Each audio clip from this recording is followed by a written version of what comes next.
Chicken ऐं चणा पिया तयारु थियनि, जंहिंमें तव्हां अवल बसरनि खे ॻाढ़ो कयो, तलो कुकिंग ऑयल में, ऐं इन खां बाद में तव्हां इन में ऐड कयो थूम ऐं अदरक जो पेस्ट। थोरो हुनखे फ्राई थियणु ॾियो। इन खां बाद में हुन में ऐड कंदासीं चिकन खे शामिलु कयो। चिकन जो रंग जॾहिं थोरो चेंज थी वञे त उन खां बाद में तव्हां इन में शामिलु कंदव हमदर्द जो स्पाइस मिक्स। मां इन में कोरमो ऐड कयो आहे 2 टीस्पून। तव्हां पंहिंजे हिसाब सां घटि ऐं वधि इनखे करे सघो था। ऐं सुठे तरीक़े सां तव्हां इनखे भुञो। 2 टमाटा असां इन में विधासीं स्लाइस करे, ऐं थोरो पाणी ऐड कयो त जीअं टमाटा आहिनि उहे बि ॻरी वञनि, चिकन बि ॻरंदी वञे। ऐं उन खां बाद में जीअं सुठे तरीक़े सां जॾहिं भुञी वञे त तव्हां इन में ऐड कंदव बॉइल चणा। ऐं चणनि खे बॉइल करण जे लाइ तव्हां एटलीस्ट 12 घंटा उन्हनि खे भुॼायो।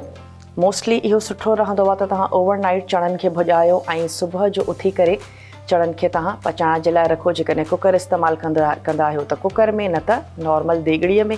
ऐं थोरो मिठो सोडो उन में शामिलु कयो त चणा सुठे तरीक़े सां बॉइल थी वेंदा आहिनि। जेकॾहिं तव्हांजे घर में पाणी मिठो न आहे त चणनि जे लाइ या दालनि जे लाइ स्पेशली मिठे पाणी जो इस्तेमालु कयो, न त इन्हनि खे ॻाइण में तव्हांखे इलाही मुश्किल पेश अचे थी सघे। अच्छा, थोरा सावा मिर्च इन में शामिलु कंदासीं। स्पॉन्सर्स जा नाला तव्हांखे ॿुधाईंदा हलूं त रहमते रमज़ान जी ट्रांसमिशन में असांजो जेको किचन जो सेगमेंट आहे उहो स्पॉन्सर कयो आहे तलो कुकिंग ऑयल ऐं वनस्पति गहवारनि, जेके शानदार बचत सां गॾु आया आहिनि हिन रमज़ान। ऐं पैकेजिंग बि तमामु ज़बरदस्त अथनि। पाउचिस में बि आहिनि, बॉटल में बि आहिनि, टिन पैक में बि आहिनि।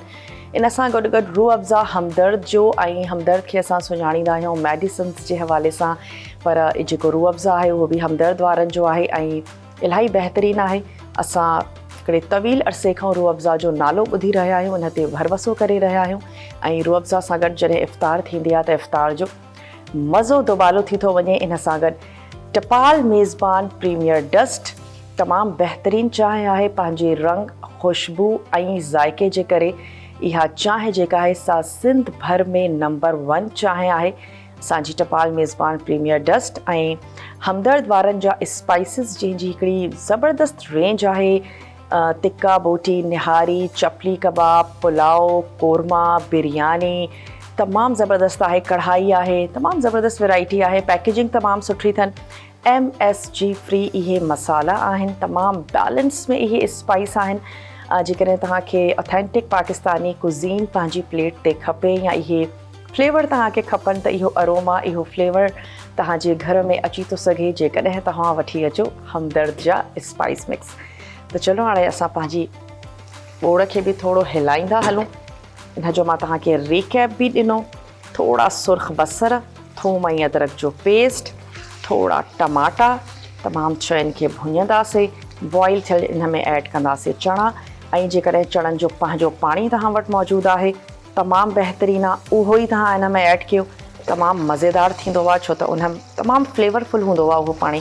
चणनि जे पुलाव में, चणनि जी बिरयानी या चणनि जी भाॼी तव्हां ठाहियो था, ॿोड़ तव्हां ठाहियो था, उन में उहो पाणी इस्तेमालु करे सघो था। तमामु बहितरीनु थींदो आहे। थोरा हाणे हिन में ऐड कंदासीं पुदीने जा पत्ता, उहे कटियूं था। हिकिड़ो सुठो ख़ूबसूरत प्यालो खणंदासीं ऐं उन में इनखे सर्व कंदासीं। चले जी, थोरा पुदीने जा पत्ता था कटियूं।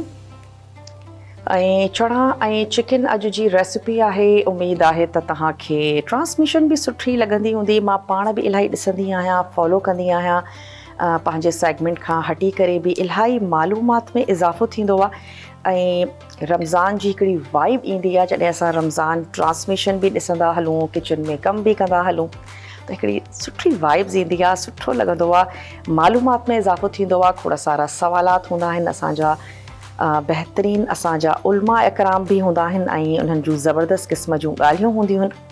त रहमते रमज़ान जी ट्रांसमिशन तव्हांजे लाइ डिज़ाइन कई वई आहे ऐं तमामु ज़बरदस्त ऐं बहितरीनु थ्रू आउट दी रमज़ान, पहिरें रोज़े खां वठी आख़िरी रोज़े ताईं तव्हांजे लाइ नशर कई वेंदी। उमेदु आहे त तव्हांखे सुठी बि लॻंदी हूंदी। जेकॾहिं किचन जे सेगमेंट जे हवाले सां तव्हांजी का क्वेरी हुजे, तव्हांजी का फरमाइश हुजे त तव्हां ज़रूरु नोट डाउन कराए सघो था। कोशिशि कंदासीं त अचण वारा जेके ॾींहं आहिनि उन में तव्हांजी बि फरमाइश खे पूरो कयो वञे। ऐं हिकु दफ़ो ॿीहर मां तव्हांखे रीकैप ॾींदी हलां त अॼु जी जेका भाॼी आहे उन जे लाइ तव्हां सभिनीनि खां अवल तलो कुकिंग ऑयल इन में ऐड कंदा ऐं मां हिन जी बाहि हाणे थोरी अञा पाणी ऐड था कयूं छो त मूंखे हिन में शोरबो खपे। अच्छा, तलो कुकिंग ऑयल ऐड कंदा, थूम ऐं अदरक जो पेस्ट उनखे थोरो पचाईंदा त जीअं उनजी जेका हिकिड़ी महक आहे उहा दूरि थी वञे। उन खां बाद में जेकॾहिं तव्हां वटि बसर सुर्ख न आहिनि त तव्हां अवल बसर ऐड कंदव, उनखे चङी तरह सुर्ख कंदव।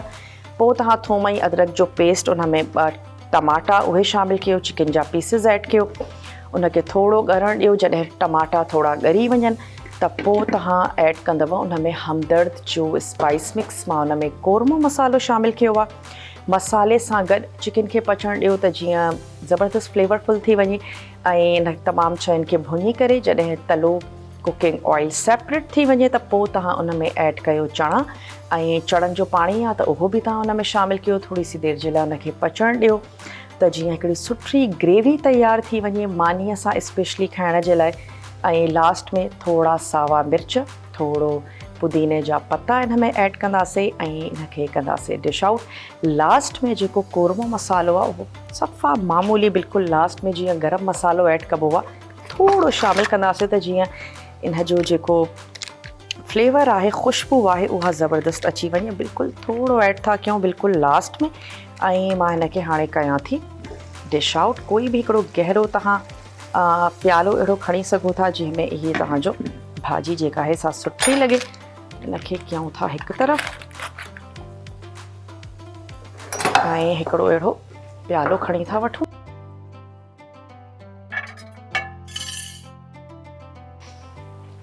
चलो जी,